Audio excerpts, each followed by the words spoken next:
Pajoli, Life Leadership Connection Coach. Today, I'm also going to be tapping into the mastery of love, specifically the chapter called The Magical Kitchen.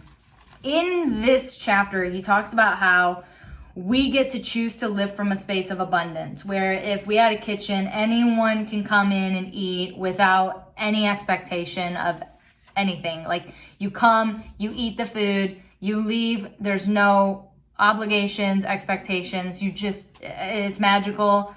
Come, eat, share, enjoy, and leave. But then he went on to use an example of like, if you were coming and living from that space of abundance, of everyone and anyone is welcome to come and eat, to share, and leave without any expectation.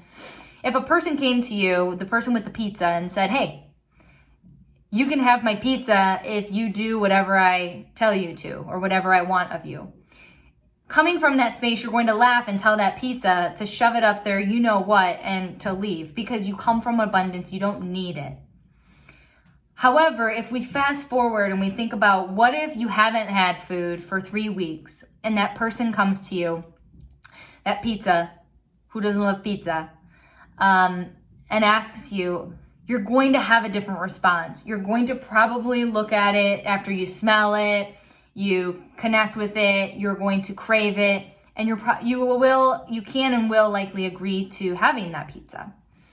And he goes on to say that if you come from a space of scarcity, and when that pizza person comes, and obviously you say, okay, yes, I'll do what you want me to do as long as I can have pizza every day for the rest of my life. He compares this to love and our relationship. And he goes on to say that it's not about the pizza. It's about having the abundance of love in your heart. And that most humans do not love so much to the point where they don't need anyone's love. You share your love without condition. You don't love if.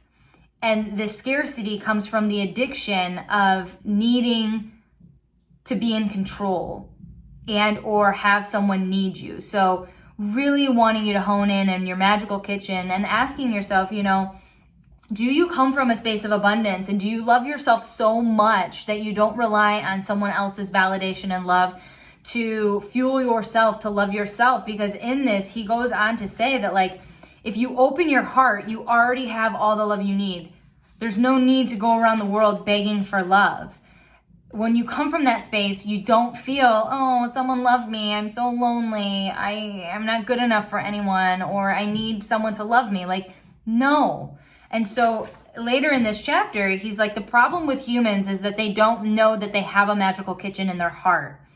And one of the things that stops us or prevents us from having that magical kitchen is our illusion around what love is. We have this interpretation that love hurts, that we should be afraid of it, that it's hard, that it's messy. And one of the things he then understands and educates you on is that it's not love that is the problem, it's your selfishness. Selfishness doesn't work because there is no love in it. When you're in a relationship with selfishness present, both people are starving for love. And then he goes on to say that in the sex they have, the taste of a little love becomes what the addiction is, because they are starving for love. But then even in that sphere, all the judgments are there, all the fear, all the blame, and all the drama. And when we are reading then about love, relationships, sex, he goes to say that, like, there's so many books written about it that should just be named How to Be Sexually Selfish, because the intent is good, but where is the love? They're not about learning love. There is nothing to learn about love. Everything is already in our genes, in our nature. We don't have to learn anything because we already have it. What we need to detach from is the illusion. And just going on, like, self-rejection is the main problem in all of our magical kitchens. We cannot love someone if we do not, and accept someone if we do not love and accept ourselves. So another example that he said is, if you tell someone you love him or her and that person says, well, I don't love you, is that a reason for you to suffer? Just because someone else rejects you does not mean that you need to reject yourself. You have to focus on the most wonderful relationship you can have, the relationship with yourself. It is not about being selfish. It is about self-love. I mean, this chapter is just so powerful. But I'll wrap up with saying these last two paragraphs. What makes you happy is love coming out of you. If you are generous with your love, everyone is going to love you. You are never going to be alone if you are generous. If you are selfish, you are always going to be alone. And there is no blame but you. Your generosity will open the doors, not to selfishness. Selfishness comes from poverty in the heart, from the belief that love is not abundant. We become selfish when we believe that maybe tomorrow we won't have any pizza. Love. But when we know that in our heart is a magical kitchen, we are generous, and our love is completely unconditional. So tap into your magical kitchen.